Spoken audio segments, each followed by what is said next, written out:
وعن ابی ہریرہ قال قال رسول اللہ صلی اللہ علیہ وسلم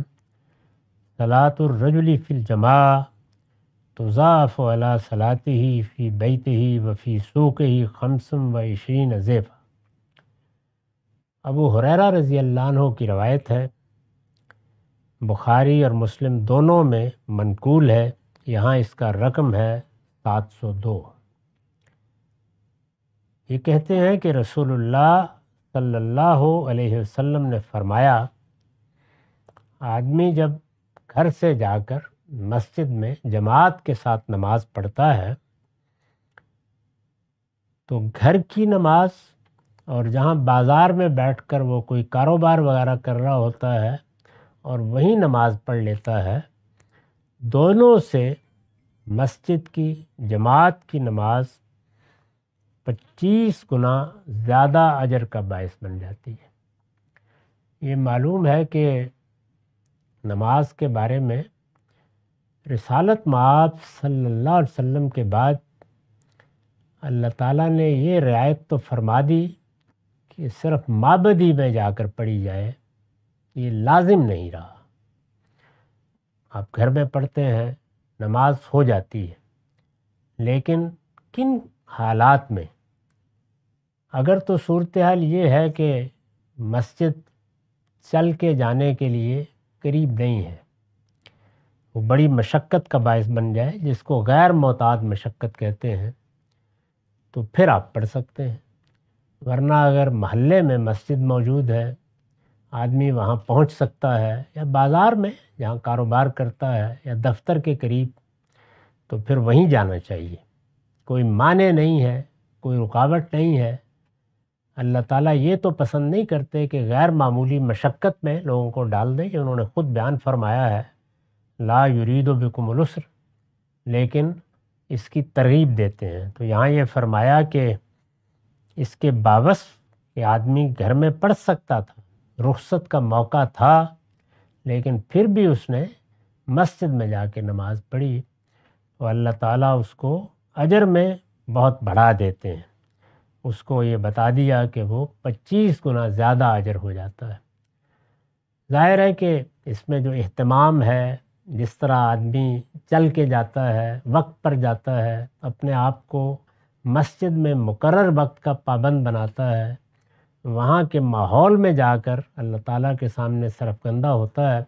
یہ سب چیزیں ازدیاد اجر کا باعث بنتی ہیں۔ اسی اصول کو آگے بڑھا لیجئے،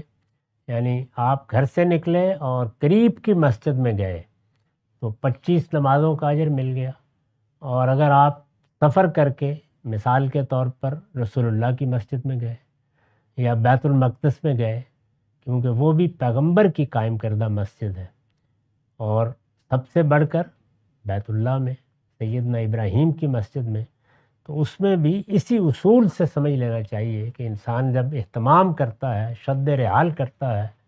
اور جا کر خصوصی اہتمام سے وہاں نماز پڑھتا ہے، تو اس کا یہ اہتمام، اس کا یہ مشقت اٹھانا، اس کا یہ محنت کرنا، یہ اللہ کے ہاں بہت زیادہ اجر کا باعث بن جاتا ہے۔ اسی پر اس کو سمجھ لینا چاہیے۔ یہاں دیکھیے آگے پھر اس کی وضاحت کی، وَذَلِكَ أَنَّهُ إِذَا تَوَضَّأَ فَأَحْسَنَ الْوُضُوءَ ثُمَّ خَرَجَ إِلَى الْمَسْجِدِ لَا يُخْرِجُهُ إِلَّا الصَّلَاةُ۔ فرمایا یہ اس لیے کہ اس نے وضو کیا، اور ظاہر ہے کہ مسجد پہ ایک وقت مقرر ہوتا ہے، جیسے ہی وہ وقت آیا سب چھوڑ کر وضو کیا، اچھے طریقے سے وضو کیا، پھر سوائے اس کے کہ نماز ہی کے لیے نکلنا ہے، یعنی یہ نہیں ہے کہ اچھا کسی اور کام کے لیے نکل رہے ہیں تو چلیے نماز بھی صحیح، نماز ہی کے لیے نکلا اور گیا، تو فرمایا کہ لم یخط خطوۃ الا رفعت له بها درجۃ وحط عنہ بها خطیۃ۔ وہ جو قدم بھی چلے گا اس پر اس کا ایک درجہ بڑھا دیا جائے گا، یعنی ہر قدم پر اس کے لیے اجر ہے۔ اس سے پیچھے جو ایک روایت ہم پڑھ چکے ہیں اس میں تھا کہ تکتب آثارکم، یعنی تمہارے نقوش قدم اللہ کے ہاں لکھے جائیں گے، تکتب آثارکم۔ تو یہ جو ہے کہ اللہ کے ہاں لکھے جائیں گے، تکتب آثارکم، وہی چیز یہاں بیان کی ہے۔ تو وہ جو قدم بھی اٹھائے گا اس پر ایک درجہ اس کے لیے بلندی ہے، اور اس ایک قدم کے عوض میں جس طرح ایک درجہ بلندی ہے، اسی طرح اس کے طفیل اس کی ایک خطا معاف کر دی جاتی ہے۔ فَإِذَا صَلَّى لَمْ تَزِلْ الْمَلَائِكَةُ تُصَلِّي عَلَيْهِ مَا دَامَ فِي مُصَلَّاهُ، جب تک وہ نماز کے لیے مسجد میں رہتا ہے فرشتے اس کے لیے دعائیں کرتے رہتے ہیں۔ یعنی ایک تو یہ پہلو ہے کہ اللہ کے ہاں کیا اجر ہے، پھر یہ کہ اللہ تعالیٰ کی جو سب سے برتر سب سے محبوب مخلوق ہے وہ فرشتے ہیں، وہ بھی اس کے لیے دست بدعا ہو جاتے ہیں، دعائیں کرتے ہیں۔ اور وہ دعا یہ ہے کہ اللہم صلی علیہ اللہم ارحمہ، پروردگار تو اس پر اپنی رحمت نازل کر، اس پر اپنی نوازش کر، اس پر اپنا کرم کر، اس پر اپنی عنایت کر۔ وَلَا يَزَالُ أَحَدُكُمْ فِي صَلَاةٍ مَنْتَظَرَ الصَّلَاةِ، اور فرمایا کہ جس وقت تم جا کے مسجد میں بیٹھ جاتے ہو اور نماز کا انتظار کرتے ہو، تو نماز کے وقت سے اجر کے لحاظ سے شروع نہیں ہوتی، تمہارے بیٹھتے ہی نماز شروع ہو جاتی، یعنی اس کے بعد سے پھر تم نماز ہی میں اللہ کے ہاں شمار کیے جاتے ہو۔ وفی روایت قال اذا دخل المسجد کانت الصلاۃ تحبسہ، ایک دوسری روایت میں اسی جگہ یہ بات اس طرح نقل ہوئی ہے کہ جب وہ مسجد میں داخل ہوا اور پھر نماز ہی اس کو روکے ہوئے بیٹھی ہوئی ہے، تو گویا وہ نماز ہی میں ہے، اس وجہ سے اللہ کے ہاں وہ ایسے ہی محسوب ہوگا۔ اوپر جو فرشتوں کی دعا نقل ہوتی ہے اس کو بھی ایک دوسری روایت میں مزید اس طرح بیان کیا گیا ہے کہ وہ کہتے ہیں اللہم اغفر لہ اللہم تب علیہ ما لم یوز فیہ ما لم یحدث فیہ، پروردگار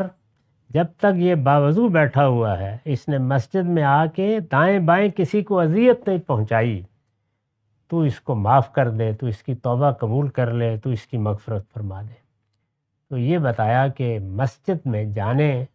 کی یہ نوعیت ہے، یہ اجر ہے۔ چنانچہ نماز کے معاملے میں اگر محلے میں قریب میں مسجد موجود ہے تو یہ اہتمام کرنا چاہیے، اور اگر 5 نمازوں میں مشکل ہے یا کوئی رکاوٹ ہے، مانع ہے، تو آدمی انتخاب کر لے کہ 1 یا 2 یا 3 نمازوں میں وہ حاضر ہوگا، تو یہ بڑے اجر کی چیز ہے۔ وعن اسید قال قال رسول اللہ صلی اللہ علیہ وسلم اذا دخل احدکم المسجد فلیقل اللہم افتح لی ابواب رحمتک واذا خرج فلیقل اللہم انی اسألک من فضلک۔ مسلم کی روایت ہے، یہاں اس کا رقم 703 ہے۔ ابو اسید کہتے ہیں کہ رسول اللہ صلی اللہ علیہ وسلم نے فرمایا تم میں سے کوئی شخص جب مسجد میں داخل ہوتا ہے، یعنی وہ گھر سے نکلا نماز کے لیے آیا، اب وہ مسجد میں داخل ہو رہا ہے، تو ارشاد ہوا کہ داخلے ہی سے دعا و مناجات کی ابتدا ہو جانی چاہیے، یعنی اب سارا رخ اللہ سے مانگنے، اللہ کی بارگاہ میں حاضر ہونے کے لیے ہونا چاہیے۔ تو وہ دعا بھی سکھائی ہے کہ یہ کہا کرو جب مسجد میں داخل ہو رہے ہو کہ پروردگار